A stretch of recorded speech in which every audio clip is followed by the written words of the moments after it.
एक छोटे से गांव में चंदन नाम का लकड़हारा रहता था। यह लकड़हारा जंगल से लकड़ियां काटता और उसे बाजार में बेचता। यही इसकी जीविका थी। एक दिन चंदन लकड़ियां काटने जा रहा था। वह जंगल पहुंचा ही था कि उसे एक घायल पक्षी जमीन पर पड़ा मिला। अरे राम राम, ये शिकारी भी कितने निर्दय होते हैं। बताओ, इन बेचारे निर्दोष पक्षियों की क्या गलती है। देखो कैसा छटपटा रहा है बेचारा। घर चलकर इसके जख्मों पर दवाई लगा देता हूँ, शायद इसके प्राण बच जाएं। ऐसा सोचकर चंदन फिर लकड़ियां नहीं काटता है और तोते को अपने घर ले जाता है।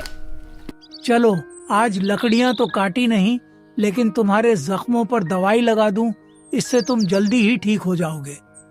ऐसा कहकर चंदन तोते के घावों पर दवाई लगा देता है।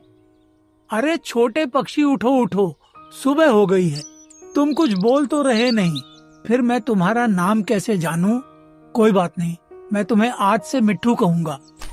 इतना कहकर चंदन लकड़ियां काटने चल दिया। तभी तोता उड़कर उसके पास आ गया। तुम ठीक हो गए। चलो, मैं तुम्हें जंगल में छोड़ दूं। वहाँ तुम्हारे माता पिता तुम्हारे लिए परेशान होंगे। नहीं, मेरा कोई नहीं है। अगर मैं वहाँ गया तो शिकारी मुझे मार डालेंगे। कोई बात नहीं, आज से तुम यहीं रहो। अच्छा, अब मैं लकड़ियाँ काटने जा रहा हूँ। इतना कहकर चंदन लकड़ियां काटने चला गया। इस तरह जब चंदन लकड़ियां काटने जाता तो मिट्ठू की रखवाली करता। एक दिन चंदन लकड़ियां काटने गया था। आज तो बहुत देर हो गई है। मालिक अभी तक आए क्यों नहीं? मैं जाकर उन्हें ढूंढता हूँ। यह कहकर तोता चंदन को ढूंढने चल देता है। लगता है मालिक तो बेहोश हो गए हैं। अब क्या करूँ? मिट्ठू तालाब से पानी लाकर चंदन के ऊपर डालता है, जिससे उसे होश आ जाता है। मिट्ठू, आज तुमने मेरी जान बचा ली। वैसे मालिक क्या हुआ था? मुझे यह जगह सही नहीं लग रही है। हाँ मिट्ठू, मैं यहाँ लकड़ी काटने आया। थोड़ी देर के बाद यहाँ कुछ और लोग आ गए और मुझसे कहा कि यहाँ से लकड़ी नहीं ले जा सकते। जब मैं मना किया तो मुझे मारने लगे और फिर इतना मारा कि मैं बेहोश हो गया। तो मालिक, यहाँ अधिक देर रुकना ठीक नहीं है। चलो घर चले, फिर यहाँ कभी नहीं आएंगे। मिट्ठू की बात मानकर चंदन बिना लकड़ी लिए घर की तरफ चलने लगता है। दोनों रास्ते में बात करते हुए जा रहे थे, तभी उन्हें किसी की आवाज सुनाई देती है।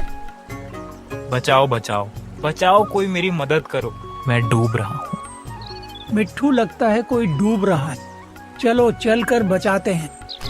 मिट्ठू और चंदन दोनों भागकर पहुँचे तो देखा कि एक बंदर डूब रहा है। चंदन नदी में कूद पड़ता है और बंदर को बचाने लगता है। मालिक, लगता है यह काफी समय से पानी में डूब रहा था, इसलिए इसकी हालत ज्यादा बिगड़ गई है। हाँ मिट्ठू, चलो इसे वैद्य जी के पास ले चलते हैं, वो इसे जरूर बचा लेंगे। क्या हुआ चंदन? आजकल व्यक्ति इंसानों के लिए पैसा खर्च नहीं करना चाहता और तुम इन जानवरों पर खर्च कर रहे हो। ठीक है, तुम यह दवाई ले लो, इससे ये जरूर ठीक हो जाएगा। दवाई लेकर चंदन घर आता है और वैद्य की दवाई से छोटू बंदर जल्दी ठीक हो जाता है। मिट्ठू, लकड़ियाँ काटने का काम तो चला गया, अब नया काम क्या करेंगे? मालिक, मेरी समझ में एक काम आया है। मैं जब उस नदी में डूब रहा था तो मैंने देखा कि उसने बहुत सारी मछलियाँ हैं। क्यों ना आप उन मछलियों को पकड़कर बाजार में बेच दो। अरे वाह छोटू बंदर, तुमने तो मेरी समस्या ही दूर कर दी। उसके बाद से चंदन उस नदी में मछलियाँ पकड़ता और बाजार में ले जाकर बेच देता। इस तरह उसकी जीविका चलने लगी। अच्छा छोटू और मिट्ठू, तुम दोनों आज घर की रखवाली करो, मैं अभी मछलियाँ पकड़ कर आता हूँ, फिर आज साथ में बाजार चलेंगे। ठीक है मालिक, आप जाओ, हम दोनों घर की देखभाल कर लेंगे। चंदन मछलियाँ पकड़ने चला जाता है। मिट्ठू और छोटू घर रह जाते हैं। दोपहर को जब चंदन मछलियाँ पकड़कर आ रहा था, तब दोनों चंदन को रास्ते में मिल गए। क्या हुआ? तुम दोनों घर छोड़कर यहाँ क्यों आ गए? मालिक, आज हम ऐसी सूचना लेकर आए हैं कि आप सुनकर खुश हो जाएंगे। अच्छा बताओ फिर क्या बात है। मालिक, अपने राज्य के राजा जो हैं, उनके यहाँ एक बड़ा उत्सव होने वाला है। इसके लिए उन्होंने सभी मछुआरों से बड़ी बड़ी मछलियाँ लाने को कहा है। जिसकी मछली सबसे बड़ी होगी उससे मुंह मांगा इनाम दिया जाएगा। और हाँ मालिक, उत्सव कल ही है, तो आपको कल सबसे बड़ी मछली पकड़नी है। हाँ दोस्तों, यह मौका बहुत अच्छा है। कल मैं सबसे बड़ी मछली पकड़नी होगी। सुबह होते ही चंदन ने उस नदी से सबसे बड़ी मछली पकड़ी और उसे राजा के यहाँ दे आया। फिर जब शाम तक राजा का कार्यक्रम समाप्त हुआ तो उन्होंने इनाम देने के लिए सभी मछुआरों को बुला लिया। वैसे आप सब लोगों की मछलियां तो बहुत बड़ी थी, लेकिन सबसे बड़ी मछली चंदन की थी। इसलिए चंदन, तुम जो चाहो वह इनाम में मांग सकते हो। मांगो, क्या मांगना चाहते हो? महाराज, मैं आपसे ज्यादा कुछ नहीं मांगूंगा। मुझे आप केवल थोड़ी सी जगह दे दें, जहां मैं अपना घर बनाकर अपने दोस्तों के साथ आराम से रह सकूं। चंदन, तुम जो मांगते मैं वो देता। इसलिए तुम मुझसे हीरे जवाहरात भी मांग सकते थे, लेकिन तुमने अपनी ईमानदारी दिखाई, इसलिए मैं तुमसे खुश हुआ। मेरे राजमहल से कुछ दूरी पर बहुत सी भूमि पड़ी है, तुम जितनी चाहे ले सकते हो। राजा की बात सुनकर चंदन बहुत खुश हुआ। उसने राजमहल से कुछ दूरी पर एक घर बनाया और अपने मित्रों के साथ रहने लगा। अब चंदन ने मछलियां पकड़ना छोड़कर खेती में सब्जियां उगाना शुरू किया। एक रात कुछ चोरों ने राजा के राजमहल में चोरी की। सैनिकों ने चोरों का पीछा किया। चोर व्यापारी का वेश बनाकर भागने लगे। ये देख, क्या अभी तक सैनिक पीछे आ रहे हैं? हाँ भाई, आ रहे हैं। तो जैसा मैं कहूँ वैसा ही करना। चंदन के घर तक आए और चंदन से कहा, भाई, हम व्यापारी हैं, रास्ता भटक गए हैं, हमारा सामान रख लो, हम सुबह आकर ले लेंगे, ठीक है? भाई, आप अपना सामान घर में रख दो। चोर चोरी का सामान चंदन के घर रखकर भाग गए। थोड़ी देर बाद राजा के सैनिक चंदन के घर पहुँचे। चंदन, क्या कोई चोर इधर से गए हैं? नहीं, चोर तो नहीं आए, लेकिन कुछ लोग निकले थे, उनका सामान मेरे घर में रखा है। चलो दिखाता हूँ। ये तो वही सामान है जो चोरी किया गया था। इसका मतलब तुम भी चोरों के साथ हो। भाई, मेरा विश्वास करो, मैंने चोरी नहीं की। ये उन लोगों ने रख दिया और चले गए। तुमने चोरी की है या नहीं, इसका फैसला महाराज करेंगे। अभी हमारे साथ चलो। सैनिक चंदन को लेकर चल देते हैं। मालिक, हमारे मालिक को मत ले जाओ, उन्होंने चोरी नहीं की है। चंदन, तुम तो बहुत ईमानदार थे, तुम भी चोरी करोगे, इसकी मुझे उम्मीद नहीं थी। महाराज, मैंने चोरी नहीं की। उन लोगों ने कहा कि वह व्यापारी है, इसलिए मैंने उनका सामान रख लिया।